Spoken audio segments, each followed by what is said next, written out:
Ya, selamat malam. Kembali lagi di podcast Liga Pasnet. Kita di sini bersama Mas Damas. Halo Mas Damas, apa kabar Mas? Halo, kabarnya hancur. Hancur. Salam Hancur 05, bubur. salam 05 dari Mas Damas. Dan ada lagi fans MU di sini hadir, yaitu Mbak Berlian. Halo Ber. Halo, Gimana, ikut hancur juga hatinya? hancur tiap hari, Mas. Nggak apa. Oh, ini case-nya berbeda Mas Edo itu, Mas. Dan ada juga Albana seperti biasa. Apa kabar Al? Halo. Sehat? Halo. Oke. Halo. Mas Ini- Edo sebelum dimulai sebelum biar lebih cair lagi nih, saya mau tos virtual dulu nih sama Mas Dama sama Mbak Berlian, tos dulu dong. Tos 5-0.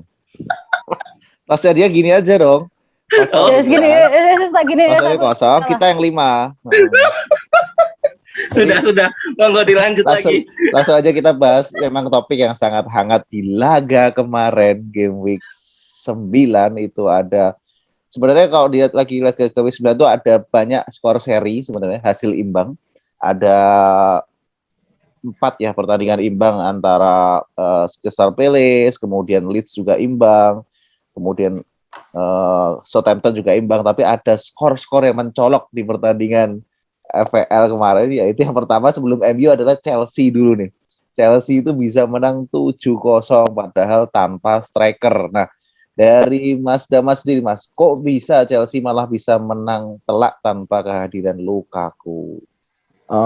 Sebenarnya sudah diprediksi kalau Chelsea bakal menang ya sebenarnya ya. Kalau diprediksi menang sih oke. Cuman kan yang nggak asik adalah Chelsea kali ini menang dengan skor segitu banyaknya dan tanpa pemain bintangnya Lukaku. Bahkan Werner juga nggak ada.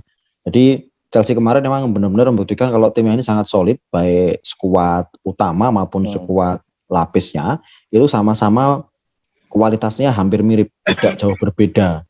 Sehingga ketika Lukaku absen, Werner absen pun yang dipasang striker adalah false nine si Kai Havertz, dan uniknya Havertz ini juga cuma jalan kaki gitu. Jadi cuma jogging aja di lapangan, cuma jogging aja. Dan yang cetak gol adalah luar biasa, pemain seperti bahkan si anak hilang Mason Mount malah justru hat-trick gitu ya. Betul. Dan si Hudson Odoi juga cetak gol. Kemudian yang tanda kutip pemain yang sangat tanda kutip disayang tapi dibenci oleh manajer FPL adalah Chilwell. Kenapa? Karena kalau saatnya kita beli Chilwell yang dipasang Alonso, saatnya kita beli Alonso yang dipasang adalah Chilwell. Padahal sebenarnya kalau kita mau jujur aja, sebenarnya dua pemain ini yang dipasang Chilwell maupun Alonso sama aja ya, sama-sama kuat. Jadi emang ya gini lah. Kemarin saya punya Alonso nggak dipasang sama sekali, aku jual dan aku nggak jadi beli Chilwell. Ternyata Chilwellnya dua pertandingan terakhir luar biasa. Memang Chelsea memang benar-benar raja Eropa ya untuk saat ini, benar top mainnya, benar luar biasa, bagus. Memang rotasi Tuchel sangat ekstrim sih, karena selain Chilwell di kanan itu kan yang biasanya Azpilicueta main, Reece James main gitu, hal kayak gitu yang memang harus mulai berhati-hati lah para manajer ya. Dan Mason Mount ini yang kayaknya sebelumnya beberapa pertandingan sempat cedera terus nggak main, tiba-tiba sekali yang main hat-trick. Kemana Hakim Ziyech nih? Albana, Hakim Ziyech kemana nih? Ya, Hakim Ziyech ini kan kayaknya memang ya faktor pelatih juga kan bisa like and dislike ya. Sepertinya memang nggak diberi kesempatan nih Ziyech buat berkembang bersama Chelsea sih. Cuma kalau untuk aset pembelian Chelsea sendiri, kalau saran saya kalau bisa, karena rotasi Tuchel ini hampir mirip dengan Pep, ya sebaiknya ambil pemain yang dua bisa buat backup gitu. Antara misalkan James dan Alonso atau James dan Chilwell gitu, yang setidaknya bisa saling backup, satu nggak main atau nggak main semua gitu. Keduanya nggak main. Kalau backup ya jangan James Alonso, harusnya Alonso Chilwell. Chilwell. Tapi kalau misalkan mau dapat poin lebih, cuma gini, saya kemarin dapat riset dari orang yang memprediksi ya, orang Inggris yang memprediksi satu tim yang akan keluar itu adalah dari warna biru, yaitu Chelsea, dan dia akan clean sheet sampai akhir musim itu 4 gol, katanya seperti itu. Nah, sekarang ini kan Chelsea masih kebobolan 3. Jadi dia akan clean sheet sampai 4 gol di akhir kompetisi. Nah, itu sebuah prediksi dan nggak boleh dipercaya secara mentah-mentah, karena ya itu mungkin yang bisa saya sampaikan. Barangkali buat para manajer FPL yang mau ambil Chelsea ya baiknya ambil dari lini belakang, dan saran saya ambil 2 pemain atau 3 pemain Chelsea dari lini belakang, entah itu di mix antara Mendy, Aspi atau siapapun yang di sektor belakang, atau kalau mau di mix use-nya kan ada Kolobah atau orang Jawa Timur itu yang baru itu kan Malang ya, Malang Sar itu boleh. Bagus, Malangsar. Oke, kita lanjut ke laga berikutnya. Itu sempat City menang mudah juga melawan Brighton. Brighton yang rajin clean sheet. Berlian itu City menang mudah dan Foden benar-benar jadi bintang di situ. Apakah sudah sesuai prediksi dari Berlian? Ya enggak lah. Enggak lah, Mas. Oh, yang main siapa nggak tahu loh yang main siapa. Prediksi. Itu kayak ini. City itu kayak cuma rahasia ilahi dan Pep Guardiola aja tuh.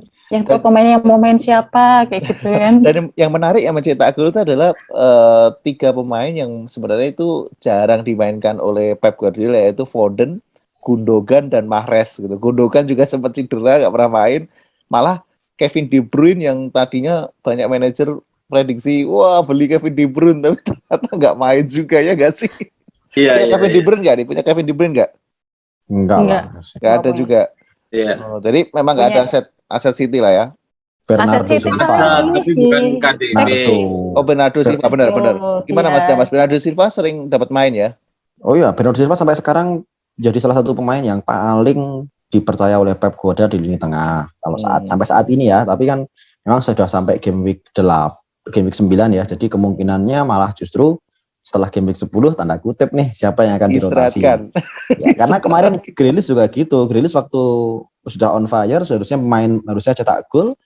Waktu game week 8 malah justru jadi masuk ke bench kan, padahal kan harusnya Grealish juga dimainkan di sejak menit pertama. Dan game week 9-nya saya jual Grealish-nya, ya jadinya Grealish-nya malah justru assist. Jadi kan ya agak pusing aja. Jadi dinamikanya kalau misalkan belum main, kemungkinan besar besok mainnya Mas Thomas ya. Ya betul. Jadi kalau perkaranya kalau Mahrez enggak Mas. Kalau Mahrez itu sebelumnya nggak main, besoknya nggak main juga Mahrez. Nggak main lagi. Nah itu benar. Tapi sekali main bisa hat-trick dia nanti. Iya, sekali main hat-trick, tapi entah kapan. Itu kan musim lalu, musim sekarang nggak gitu.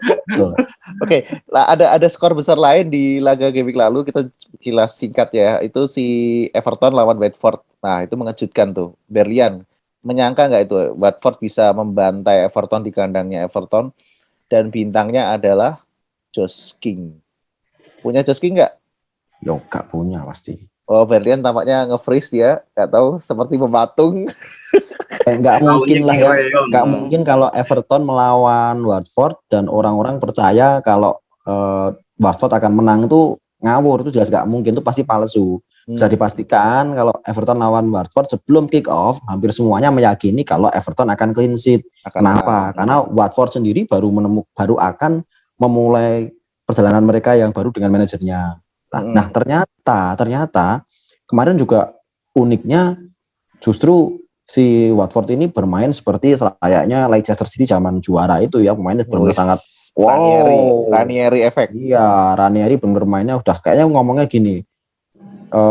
Habisi tenagamu, kalau enggak tak jual gitu kan. Biasanya dia di lapangan lari semua. Akhirnya ya kayak gitu. Yang paling menonjol emang si Joshua ya, si Josh King.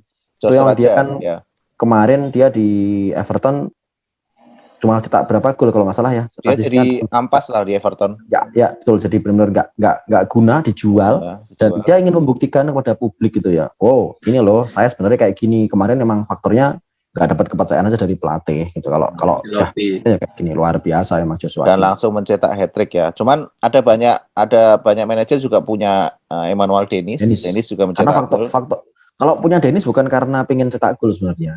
Manajer punya Dennis ini karena faktor kahanan duitnya nggak cukup. Keadaan. Iya, faktor keadaan. Tapi menarik loh, Dennis bisa mencetak 1 gol dan 2 assist di laga itu. Lumayan lah poinnya. Bukan si Ismail Assar ya.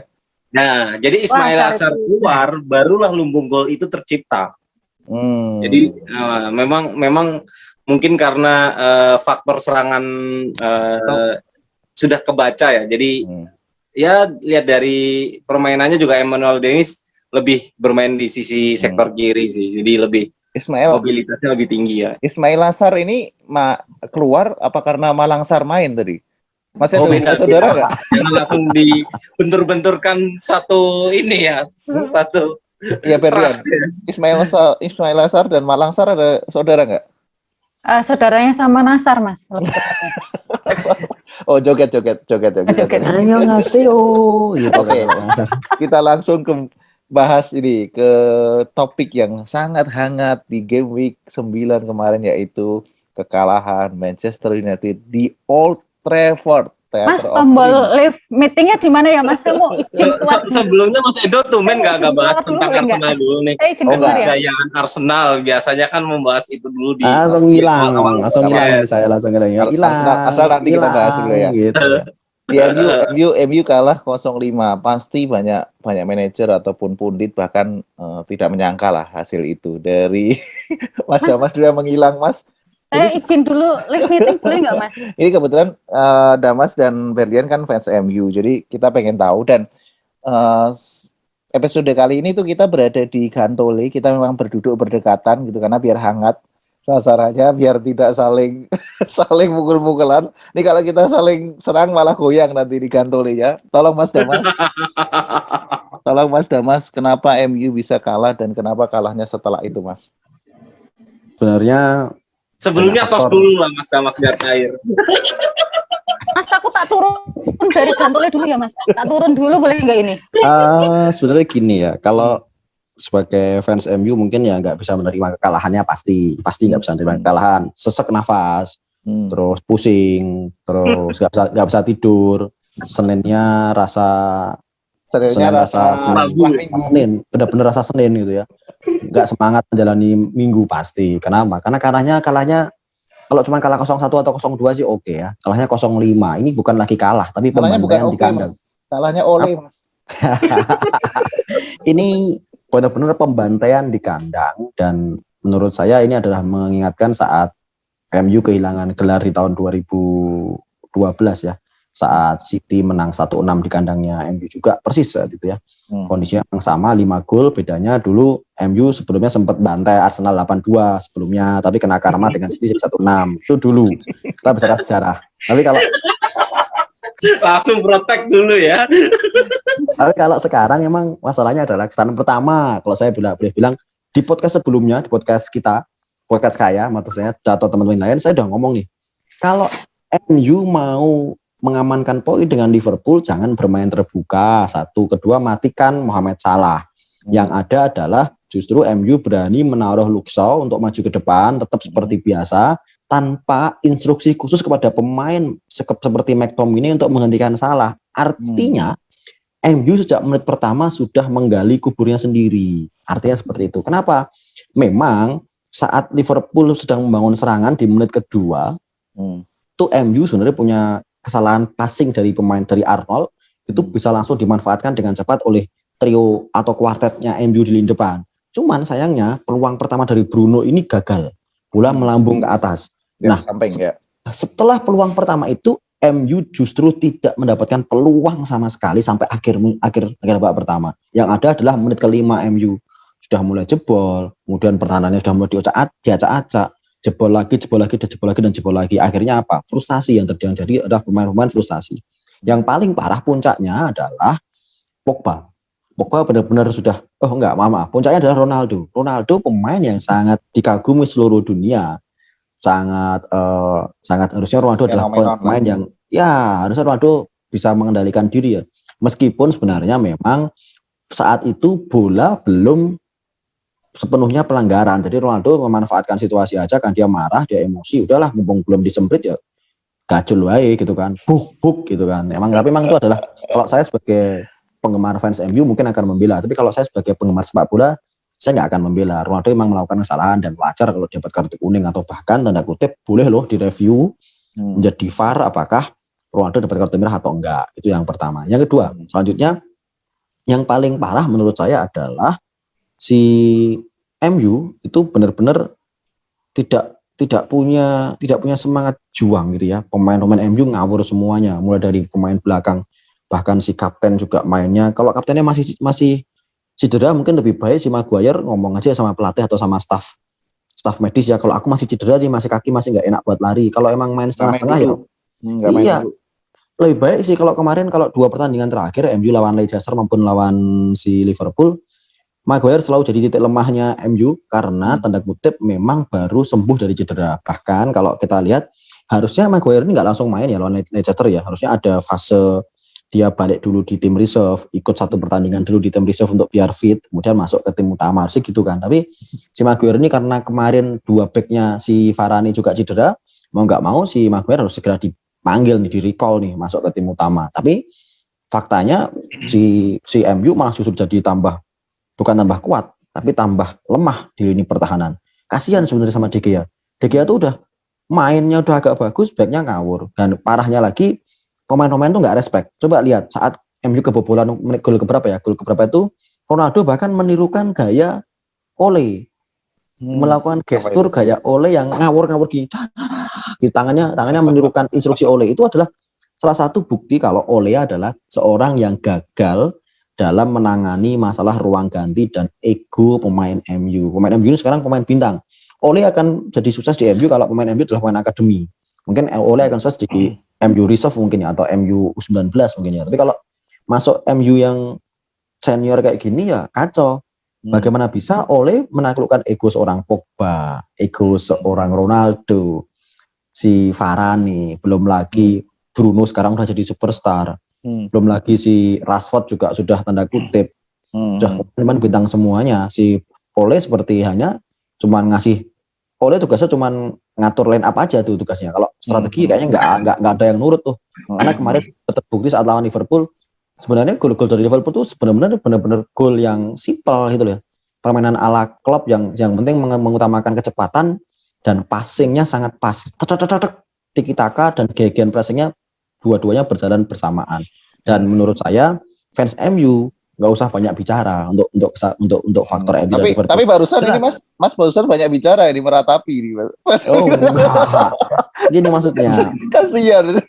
Fans MU ini harus menghibur diri. Bukan nggak cuma menghibur diri, kita juga harus optimis ya. Tahun 2012 saat MU dikalahkan 1-6 lawan City, kita juga bisa jadi runner up gitu ya. Masih ada harapan jadi runner up gitu ya. Berarti ini ada harapan untuk tetap bisa juara. Kalau juara enggak. Kalau juara terlalu kalau dari Berlian sendiri tuh mungkin aku pengen mengomentari terkait Ronaldo. Mas Damas sempat ngomong dibutuhkan pemain bermental besar di pertandingan besar saat Liverpool. Nah, Berlian, apa yang terjadi dengan Ronaldo gitu? Maksudnya pertandingan besar melawan Liverpool, mentalnya Ronaldo juga pasti besar. Kenapa Ronaldo malah kayaknya kemarin nendang si Curtis Jones kan. Nah, kenapa Ber? Itu Mbak bisa jelasin, Ber? Kalau aku sih nganggapnya Ronaldo tuh egonya masih tinggi, Mas. Jadi kayak ego tinggi, karena udah tua kok ego tinggi. Iya, enggak, malah karena merasa rising star kan kemarin datang. Wih, gue balik nih ke MU nih. Lu harus nganggep gue nih kayak rising star gitu kan. Lu harus ngormatin gue kan gitu kan, bahasanya gitu, Mas. Tapi ternyata dari pemain kurang, terus ternyata dia kayak gimana ya bahasanya, menghormati Ole pun kurang karena merasa dia udah wah gitu kan. Tadi yang kata Mas Damas tangannya mulai ikut-ikutan gini tadi.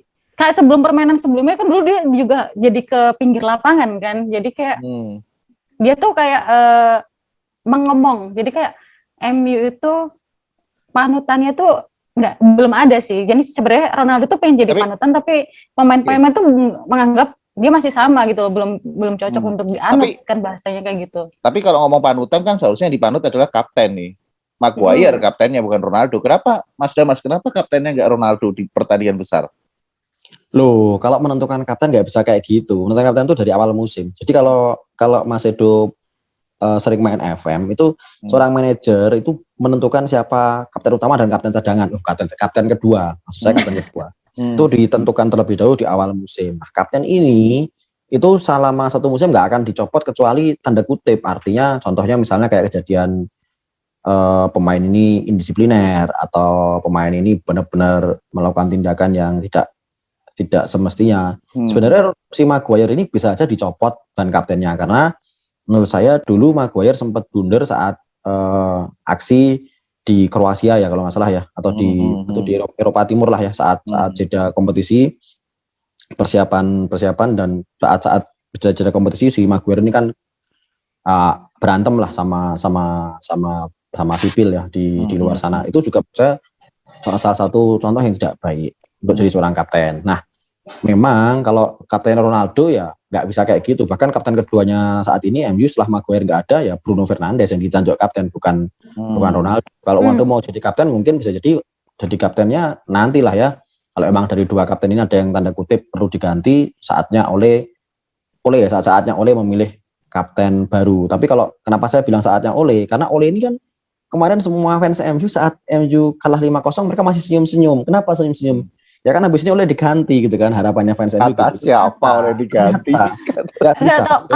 Kalaupun mau diganti Bruno, tapi kayak menurut gua sih kurang juga sih Mas. Yang pengganti itu belum nemu yang cocok untuk kaptennya MU Phil juga Jones sih. sebenarnya kaptennya MU yang paling bagus Phil Jones sebenarnya. Mungkin bisa Phil Jones sekali. Tapi gini, sebelum masuk ke kapten ke pengganti, Ole tadi yang saya sampaikan, Ole itu punya orang dalam di MU. Jadi untuk mencat Ole itu sangat susah. Meskipun Ole ini tanpa plan, tapi sebenarnya ada Ole itu adalah orang-orang top semuanya. Oke, setuju. Albada, menurut Albada nih yang dari netral, Ole out atau Ole stay? Gini ya, dari tadi saya mendengarkan Mas Damas klarifikasi panjang sekali. Iya, makanya aku bilang fans MU dilarang banyak bicara karena memang fakta angka sudah kalah 5-0 yang jadi gini, kalau singkat aja Mas Edo. Jadi kalau dari omongannya Mas Damas ini masih mempercayakan semua skuad, baik skuad kemudian pelatih itu masih percaya penuh. Jadi statement yang kita bisa tarik ambil kesimpulan ya, Mas Damas masih sepakat oleh stay ya, dan Maguire sebagai jadi panutan dan Il Capitano MU serta juga skuad punggawanya juga masih oke lah. Tapi kalau saya menyoroti yang pertama dulu ya, tapi dari pertanyaan Mas Edo, oleh stay atau oleh out, kalau saya sih gini ya, sepak bola kan identik dengan entertain ya, hiburan gitu ya. Jadi kalau misalkan oleh stay itu benar-benar kita itu terhibur sih. Itu betul. Mengembalikan efisien dari sepak bola itu sendiri ya, atau inilah deskripsi sepak bola yang tentunya kita tuh setiap minggu akan terhibur oleh juru taktik dari Ole itu sendiri. Ya. Nah itu yang harus digarisbawahi. Nanti dulu, ini saya baru ngomong, nanti saya dipotong. Ya. Terus yang kedua soal Maguire. Mas Edo pernah dengar ini nggak Hitler mati di Garut gitu? Pernah dengar itu? Ya itu gosipnya gitu. Ya. Nah saya lebih percaya itu Mas daripada saya harus percaya Maguire itu top back terbaik gitu di jajaran Eropa. Jadi saya lebih mempercayai Hitler mati di Garut. Tolong digarisbawahi. Karena apa? Karena kalau saya sebagai fans MU nih, wah itu udah keterlaluan sih Mas. Ini bukan kali pertama Mas. Ini udah bermusim-musim. Itu yang harus dibangun sih. Trustnya sudah habis sih menurut saya seperti itu. Terus yang terakhir adalah Ronaldo ya. Kalau menurut saya sih kayaknya juga dari Berlian dan Mas Damas juga masih percaya penuh dengan Ronaldo dan menganggap Ronaldo seperti seperti yang punya MU nih yang bisa ngatur dan sebagainya. Tapi sebenarnya itulah yang dilakukan Ronaldo ketika Portugal juara Euro. Jadi memang ya seperti itu Ronaldo gitu. Bukan like superstar, tapi memang Ronaldo sadar betul karena dari materi pemain dan memang kualitas mentalnya lagi nggak bagus, makanya Ronaldo di situ hadir gitu. Itu sebenarnya jarang-jarang Ronaldo seperti itu. Pelatihnya Ronaldo aja gimana Mas? Nah, ya itu ya nggak mungkin kan, Ronaldo masih ingin bermain, masa suruh jadi pelatih. Kalau lihat kemarin MU habis dibantai sama Liverpool di pertandingan, kita langsung bahas di Game Week 10 nih. Game Week 10 itu sangat mengkhawatirkan krusial. Mengkhawatirkan sih sebenarnya, bukan krusial, karena MU harus datang ke kandangnya Tottenham Hotspur. Nah ya kita juga nggak pernah lupa lah, Spurs pernah membantai MU juga, benar begitu Mas Damas? Bantai berapa golnya Ndombele itu? Nah itu gimana kira-kira Game Week 10? Spurs ini memang adalah tim terbaik kedua di London setelah Chelsea ya. Jadi setelah Chelsea tim kedua adalah Spurs. Memang ya. bukan Arsenal lah sekarang tim terbaik kedua. Enggak, kalau Arsenal itu di bawah Spurs. Dari Harusnya Mas cek Edo aja di mendukung MU dong. 5 musim terakhir itu kan Kan. kelihatan kalau Spurs better than Arsenal lah ya gitu ya. Hmm. Tapi kita di luar konteks itu, kalau memang minggu ini atau minggu esok waktu weekend besok itu adalah laga penentuan sebenarnya. Bukan laga penentuan sebenarnya, ada 3 match yang harus akan dijadikan evaluasi apakah Ole akan tetap stay atau akan tetap out, karena Nggak kelamaan tuh Mas 3 match. Oh enggak. MU itu bukan tim karbitan yang harus mencat pelatih langsung hari ini suka enggak suka pecat, enggak, bukan tipe seperti itu. Jadi MU itu memang percaya sama proses. Jadi ada 3 pertandingan melawan Spurs, melawan Atalanta, dan juga melawan City, betul. Nah, menurut saya nanti ini teorinya 3 pertandingan. Cuma nanti kayaknya di pertandingan ketiga ini sampai 3 pertandingan ini Ole itu akan menunjukkan kelasnya. Ole kenapa kemarin kalah itu karena kemenangan comeback lawan Atalanta yang membuat Ole terlalu percaya diri untuk memainkan sepak bola menyerang ala Ole. Kalau Ole sudah mulai ditertekan seperti ini, besok Ole akan menurunkan skuad yang lebih defense saat lawan Spurs, dan saat Ole di tanda kutip Ole out, justru itulah kekuatan Ole. Saat lawan Atalanta, semuanya trending Ole out babak pertama. Sebelum halftime tuh Ole udah dicaci maki, tapi buktinya apa? Full time-nya Olehnya keren. Tapi ketika Ole sudah keren, ini jadi masalah. Ole itu kalau udah diperpanjang kontrak, kacau mainnya. Kalau saat masih, meletre gitu. Tapi kalau pas waktu emang nggak punya mental, Ole ini nggak punya mental. Saatnya emang Ole itu ditekan, jangan dikasih hati terlalu banyak. Besok lawan Spurs, kalau fans MU jelas yakin menang. Kalau lawan Spurs, kalau saya yakin sih, saya yakin fans MU bakal keluar lebih cepat dari menit 60 sih Mas. Menit 45 keluar stadion maksudnya. Mas Edo harusnya mendukung dong MU besok lawan Spurs. Tadi kan kata Mas Damas di pertandingan lawan City, pertandingan berikutnya lah ya, atau pertandingan berikutnya Ole akan menunjukkan kehebatannya ya. Ya benar sih, setuju aku. Tapi nggak di MU sih. Di Newcastle United tau gak? Gendera Gattuso bos. Tapi itu dinamikanya MU Mas. Ya. Kalau nggak ada MU, IPL tuh nggak makan. Oke. Nggak makan. Ada sponsor masuk. Tapi perlu diingat Mas Edo sama Mas Damas juga kan selalu menggunakan metode bulan. Biasanya di bulan ini tuh ini gitu bagus. Biasanya kan Mas Damas seperti itu. Tapi kalau lihat dari trennya MU, mungkin November ke Desember ini mungkin adalah MU sedikit mulai bangkit lah. Sedikit. Jangan bilang dengan pelatih baru ya. Itu tadi saya penutup di situ sih. Tapi emang akhir tahun menjelang Natal dan tahun baru itu biasanya MU bagus sih. Oh iya, saya percaya. Aku percaya kalau memang di bulan Desember tuh MU bagus. Ya cuman memang benar tadi kata Berlian, pelatihnya ganti. Pelatihnya baru bukan Ole. Kira-kira kalau misalkan ganti siapa? Dejan In ya? Oke. Kalau Conte dong harusnya. Conte ya. Oke. Itu impian ya. Tolong disimpan dulu impiannya karena kita akan menyaksikan mungkin ya nggak tahu kembali lagi Spurs lawan MU kira-kira menang siapa? Menang MU, jelas. Kalau aku menang. Berlian juga setuju atau ada keraguan? Imbang aja lah Mas. Tapi Mas Edo pasti dukung MU dong menang. Spurs saat ini bukan Spurs yang 2 musim lalu ya, enggak, beda. Spurs saat ini udah Spurs yang tanda kutip lebih pertahanannya lebih menganga, lebih tanganga pertahanannya. Jadi nggak terlalu kuat-kuat banget gitu. Ya, beda kalau 2 musim lalu memang Spurs bagus gitu loh. Kalau ini tetangganya Spurs apalagi Mas, nggak ada apa-apanya itu. Ada. Awal musim mereka udah bikin prestasi di papan bawah gitu ya, nggak apa-apa. Oke, kita kembali ke FPL ya, karena tadi kita sudah membahas terkait MU memang lagi hot di gaming 10 ini nih. Kembali lagi kita lihat dari aset pemain-pemain FPL. Di selain laga MU, Spurs itu yang memang jadi laga big match yang tadi kata Mas Damas akan dimenangkan MU. Ada laga yang cukup bagus juga di awal, yaitu antara Leicester versus Arsenal di partai pembuka di gaming 10. Nah, Leicester penampilannya lagi bagus, Yuri Tielemans juga bagus banget, Arsenal pun juga permainan penampilannya lagi menanjak. Dari Albana dulu deh, Albana. Iya toh, kalau Arsenal nggak dikasih kesempatan ngomong. Loh, ini hostnya saya. Oke, dari Leicester masa Japal. Siapa pemain yang layak jadi sorotan dan bisa jadi lumbung poin lah di FPL? Jadi buat di game week 9 juga kita banyak kejutan ya. Ketika pengambilan Havertz ternyata yang gacor Mount. Dan ada ngambil nggak ada yang berpikir bahwasanya Emil Smith Rowe juga ternyata poin. Nah, buat di game week 10 ini kayaknya bakal banyak manajer yang akan ngambil Rowe dengan satu sisi mungkin gacor lagi dan harganya juga yang murah ya maksudnya ya.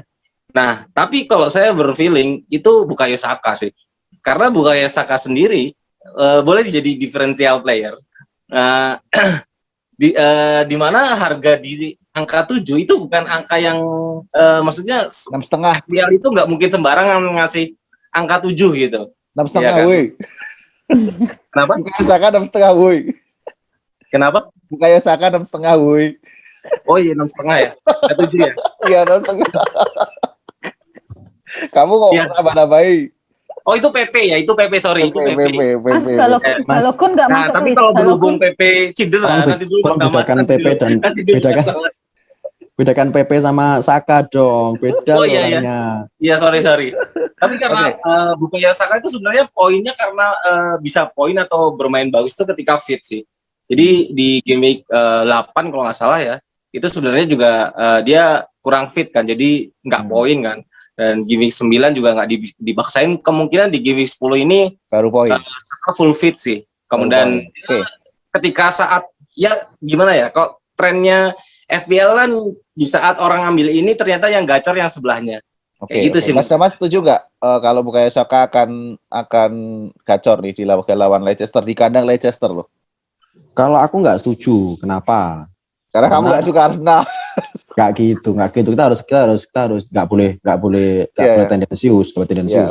Kalau aku sih lebih banyak pemain, banyak manajer saat kemarin kecewa sama Vardy. Banyak sekali kecewa karena poinnya cuma 1 ya. Vardy cuma jalan-jalan sudah. Dan diganti di babak pertama. Ya, dan mungkin karena kecewaan itu mereka akan melupakan kalau ya udahlah saatnya beli pemain Arsenal, karena Arsenal tanda kutip lebih diunggulkan, Arsenal lebih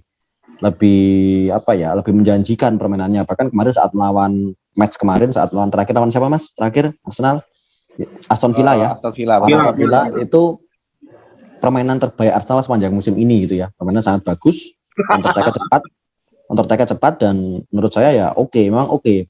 Tapi Arsenal itu kalau udah puncak permainan itu saatnya flop gitu ya. Ingat di game week ke-8 kita semua yakin Arsenal dapat poin CS dan poin gol pemain depan. Buktinya apa? Buktinya nggak ada. Buktinya malah justru zong. Nah, Arsenal saja datang di atas angin dan menurut saya Arsenal nggak akan menang di kandangnya Leicester. Justru Leicester ini nanti yang akan jadi batu sandungan. Leicester itu akan hebat di awal musim. Leicester akan hancur ketika sudah memasuki bulan Maret. Ini bulannya masih oke semua. Dia akan untuk Arsenal bagi santapan mudah lah buat Leicester, akan dapat 3 poin lah ya. Berarti Vardy yang jadi sorotan bagi Mas. Enggak. Aku justru malah lebih cenderung juga bukan Vardy. Sepertinya akan ada super sub yang akan masuk menggantikan Vardy yang jadi poin. Seperti yang sudah Mas sudah ketahui, dia adalah pemain ex Manchester City. Dia sebenarnya kalau dimainkan mendapat kesempatan bermain 40 menit aja jauh lebih hebat daripada si Vardy. Dia jauh lebih membahayakan. Ya, iya Nacho ya, memang jauh lebih membahayakan ya. Cara style sama gayanya. Setuju sih kalau itu. Cuman yang jadi khawatirkan dia tuh menit bermainnya kurang banyak gitu. Kurang banyak. Karena ada Patson Daka. Jangan lupakan Tielemans. Ya, itu. Di dua pertandingan terakhir dia selalu poin terus dia. Tapi masih banyak yang percaya sama Barnes loh, Mas. Oh, enggak sih. Enggak, sekarang udah ganti. Enggak ada. Karena enggak ada yang percaya. Karena Barnes saja sama Matheus Vidra sama Jay Rodriguez juga kalah saing kok. Betul. Sama Wood juga kalah saing kok. Barnes ya. Tapi kira-kira besok Balogun main nggak, Mas? Apa sih? Ya jelas nggak main. Enggak kan kenanya dulu pemain. Kalau katanya kan Leicester kan tim muda, mesti Balogun main lah. Siapa bilang Leicester itu kemarin ngalahin MU 4-2, ngomong mudah. Ngawur di fans MU nih. Enggak, nanti yang Arsenal itu kan sekarang katanya Mas, semua tim kalian nggak lihat laga tengah musim ini, laga Rabu kemarin tuh yang mencetak gol Eddie Nketiah. Berarti Arsenal mencetak gol ada Eddie Nketiah bukan Balogun tuh kan. Oke, lanjut ke laga Liverpool vs Brighton. Nah, memang kayaknya nasib yang agak kurang bagus ya. Brighton sempat bagus clean sheet berapa kali, pertahanannya kuat, kemarin dibantai sama Manchester City 1-4 dan ini harus bertandang ke Anfield. Berlian, kira-kira Liverpool akan menang mudah lagi setelah menang 7-0? 7-0, 5-0. Karena mungkin ya Mas, kalau feeling gue ini malah dia nggak bisa menang gede lagi Mas. Gak bisa. Brighton Nggak bisa tahan. Bisa tahan lah, kalau nggak menang tipis lah. Kalau biasanya Brighton ini kan kayak tim kerikil kecil pencegal gitu kan. Wih. Kayak Betul. dan salah feelingku besok nggak main full setelah Berarti- menang kemarin gitu kan. Berarti Brighton bisa menjadi kerikil kecil bagi Liverpool. Nah, Apa nasibnya yang dibantai sama Liverpool 5-0 kalau Brighton aja kerikil kecil tuh, Pak? Kalau gini, kalau besok si Liverpool memang kalau aku nggak sependapat sama Mbak Ber ya. Kalau Brighton jadi batu sandungan enggak. Karena ini di kandangnya Liverpool. Kalau menang jelas Liverpool menang. Cuman masalahnya adalah siapa yang akan jadi mencetak poin FPL-nya untuk Liverpool. Apakah kemarin kan kita sempat berpikir Salah kalau main away kan sudah betul tuh terbukti. Salah away di Old Trafford bisa cetak hat-trick, betul terbukti. Ini kan main di kandang. Bener, Mbak Beri juga ada benarnya juga. Salah bisa jadi nggak akan bermain full. Karena kan ada Liga Champions juga gitu kan. Dia juga capek kan mainnya kan. Terus kemarin sebenarnya nggak dimainkan sih. Semalam nggak dimainkan. Cuman masalahnya yang akan cetak gol siapa? Kemarin tiga pemain depannya adalah Jota, Firmino, sama Salah. Satu kombinasi yang baru. Harusnya kan si Mane Salah atau Firmino Jota lah ya. Megang Jota Mas. Tapi Firmino itu juga sebenarnya pemain yang paling sabar dan pemain yang paling rendah hati ya. Jadi dia tuh nggak terlalu diunggul-unggulkan, tapi ketika dikasih kesempatan, wow, bagus, keren emang ya. Jadi menurut saya sih besok silahkan para manajer kalau yakin Firmino bermain, hat-trick boleh jadi pemain pembeda adalah Firmino, karena untuk saat ini Brighton juga sedang jatuh dan Liverpool sedang di atas angin. Bahkan semalam Liverpool juga menang 2-0 kan, meskipun yang main adalah anak-anak, yang main adalah tim lapis keduanya. Tapi ada gol unik di Vogue Origi. Gol kalah cengking di Vogue Origi. Yo, itu keren banget. Origi tuh, kalau Origi bermain tuh mengingatkan saya dengan Barcelona, pasti. Ya. Kalau tadi Mas Damas megang Firmino, aku megang Jota. Jota akan gacor ya. Jota kayaknya udah bosen kayaknya Jota, karena kemarin Jota sudah cetak gol di Old Trafford, kayaknya nggak akan bersinar. Yang bersinar adalah pemain lain. Oke, lanjut ke laga City vs Crystal Palace. Albana, apakah City bisa menang mudah lagi dan siapa yang harus dipilih? Bernardo Silva, Gundogan, KDB semua udah siap main tuh. Mahrez juga siap main, Gabjes juga pilih main. Pilih Pep aja. Iya. Tentunya kalau untuk prediksi, semua orang juga kan memprediksi City menang ya. Tapi ya dibalik lagi ya, Chelsea dan City kayaknya memang sudah menemukan metode cara bermain yang baik dan benar di IPL ya. Dan mereka memfokuskan di lini belakang. Jadi kalau saya suruh milih ya Diaz dan Cancelo sih. Gitu. Daripada kita harus memikirkan lini tengah. Kalau kita ambil lini tengah dengan harga yang mungkin cukup wow gitu ya, misalkan ambil Mahrez gitu atau Foden yang 8 nilainya gitu kan. Nah, itu tentunya kita harus punya backup yang kuat gitu. Sedangkan kalau misalkan di defense, nah mau nggak mau kita akan kebantu di lini tengahnya sih. Kalau lini tengahnya biasanya habis semua itu tengah-tengahnya. Sampai depan tuh nggak ada cadangan sama sekali gitu. Jadi kalau saran saya ya ambil di lini belakang sih. Gitu, Cancelo atau Diaz. Gabjes, tapi kalau misalkan mau lebih aman lagi, Ederson. Gitu. Gabjes gimana Gabjes? Mas Damas, Gabjes bisa menarik? Saya menjadi salah satu manajer yang percaya dengan Gabjes ya. Salah satu squad saya ada Gabjes, dan kemarin memang Gabjes cetak asis 1. Kalau nggak salah asis, cuman banyak yang masih kecewa. Gabjes ini harusnya nggak asis ya. Namanya juga striker satu-satunya di City, untuk jadi pilihan utama aja masih kesusahan. Misalnya, tapi dia bukan jadi striker tunggal loh, di kanan loh mainnya malah. Betul. Itu dia sebenarnya adalah Gabjes ini adalah satu-satunya striker di City. tapi dia benar. bahkan tidak mendapatkan tempatnya. Di tempat betul. Bahkan saat ini Gabjes ini lebih sering jadi pelayan daripada jadi eksekutor. Gitu. Kalau Kayak Beto caranya ya? seperti itu. Iya kayak Beto. Kalau Beto kan lebih cenderung lebih ya skillful dikit Beto daripada Gabjes lah ya, skillfulnya tipis-tipis lah.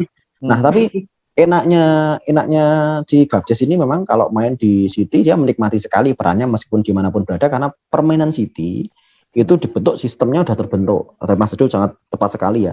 Yang main siapapun permainannya masih sama. Beda kalau yang main tim lain selain MU ataupun si Spurs, pemain utama cedera, kacau mainnya nggak seperti tim utama. Tapi kalau City atau Chelsea yang pemain utama cedera pun permainan tim kedua akan sama menyesuaikan dengan sistem permainannya tim utama. Bukan sistemnya yang diubah menyesuaikan pemain, enggak. Tapi sistemnya sudah bentuk. Kamu harus menyesuaikan tim saya. Itu bagus memang. Keren. Tapi jadi malah susah sebenarnya petaka bagi para manajer FPL karena memilih pemain jadi susah kalau kayak gitu karena jelas kalau itu resiko. Risiko bermain FPL ya resiko itu. Sebenarnya kalau si Grealish dapat kesempatan bermain dipastikan dapat main dari awal, Grealish ini salah satu pemain pendulang poin ya karena dribblenya banyak, kemudian juga berani passing ke kotak penalti terus-terusan, lebih cenderung lebih terkutip lebih potensial. Cuman masalahnya Grealish ini belum tentu juga bermain sejak menit pertama. Karena emang pilihannya banyak. Foden misalnya. Foden juga kemarin habis cetak gol ya, habis bermain ke Milan. Belum tentu loh besok dimainkan di line up. Belum tentu. Bisa jadi yang dimainkan justru malah Bernardo Silva. Yang dimainkan Bernardo, Sterling juga masih ada, ya. Gundogan ya. Masih sekali Gundogan juga sudah fit kembali. Gundogan yang tahun lalu sempat memporak-porandakan Twitter, gitu. Kacau kan? Feelingku Gundogan juga lumayan bisa menarik. Tapi gini, untuk pemilihan pemain City itu sebenarnya nggak usah berharap poin lah. Berharap main aja udah alhamdulillah. Itu aja. Karena kalau main pasti dapat poin. Kalau pemain City kita punya dan bermain dapat poin minimal 5. Oke, siap. Oke, menarik. Ini kita untuk menyambut di Game Week 10. Aku akan coba sebutkan laga pertandingannya. Nanti satu-satu langsung jawab siapa menang dan siapa satu pemain yang menjadi sorotan ya. Mulai dari Albana dulu. Leicester vs Arsenal. Saka Arsenal. Arsenal menang. Oke, lanjut. Burnley vs Brentford. Berlian. 0-0 imbang guys. Terus apa yang disorot? Disorot itu permainannya ya tim bawah nantilah. Siapa pemainnya? Nggak tahu. Pemain siapa ya? Aku nggak hafal mas. Capcipcus aja pilih. Raya. Raya. Tuh dari Batu. Udah mas. Oke. Raya cedera. Oh iya. Raya cedera. Kamu kena zong. Liverpool vs Brighton, Mas Damas. Ya jelas lah. Firmino. Liverpool menang ya. Oke, Ya. City, Crystal Palace, Albana tadi. City Cancelo ya. Nah, nih Newcastle vs Chelsea. Berlian. Rudiger aku. Chelsea menang ya. Chelsea menang Rudiger. Oke, lanjut Watford vs Southampton, Mas Damas. Watford, Joshua King. Oke, lanjut Spurs lawan MU. Aku. Ya, Albana. Ya head to head dari musim lalu ya tetap Tottenham. Siapa sorotan? Dan Son. Oke, Norwich vs Leeds. Berlian. Oh, tentu pasti Raphinha. Leeds menang ya. Ya menang. Oke, Aston Villa vs West Ham. Pertandingan seru juga nih Mas Damas. Danny Ings, Villa. Menang. Oke, Wolves vs Everton terakhir Albana. Wolves ya. Bang Hichan. Oke, menarik saya pemain Korea. Dan pertanyaan terakhir sebelum kita closing di podcast kali ini, siapa super kapten kalian dan anti mainstreamnya siapa? Gitu. Ada 2, sebutkan. Dari Mas Damas dulu, silakan. Super kapten Firmino. Kalau anti mainstream aku milih Danny Ings. Anti mainstream jadi anti mainstream semua ya. Anti mainstream semua tuh Firmino sama Danny Ings. Menarik. Oke, Berlian siapa? Aku super kaptennya dari back Chelsea. Aku megang Rudiger. Kemudian kalau anti mainstreamnya? Anti mainstreamnya depannya Watford. Joshua King. Oh. Ya udah, berarti back ya, kamu berani mengkaptenkan back ya di game 10. Berani. Oke, Newcastle bisa jadi malah mencetak gol loh atau menang nanti. Oke, lanjut Albana. Siapa super kaptenmu dan anti mainstream. Kalau most kapiten mungkin Mon ya, Mason Mon. Nah, tapi kalau untuk diferensialnya yang dari tadi disebut ya Bukayo Saka sih. Oke, menarik semua. Semua para manajer FPL Liga Basket dicatat tadi, para narasumber kita dari Damas, Berlian, dan Albana sudah menyebutkan siapa super kapitan dan anti mainstreamnya. Ada juga tadi kontroversial yang disampaikan, siapa yang harus dibeli, bahkan analisa kita terkait MU, apakah MU bisa tumbang lagi dan Ole harus cabut atau malah MU bisa menang. Terima kasih Mas Damas, Berlian, Ya, dan sama-sama, Albana Mas. diskusi kita hari ini. Sampai jumpa di podcast Liga Basket berikutnya. Semoga semuanya poinnya gacor. Salam anti panah merah. Bye semuanya. Salam Firmino. Salam dari Binjai. Dari Vijay.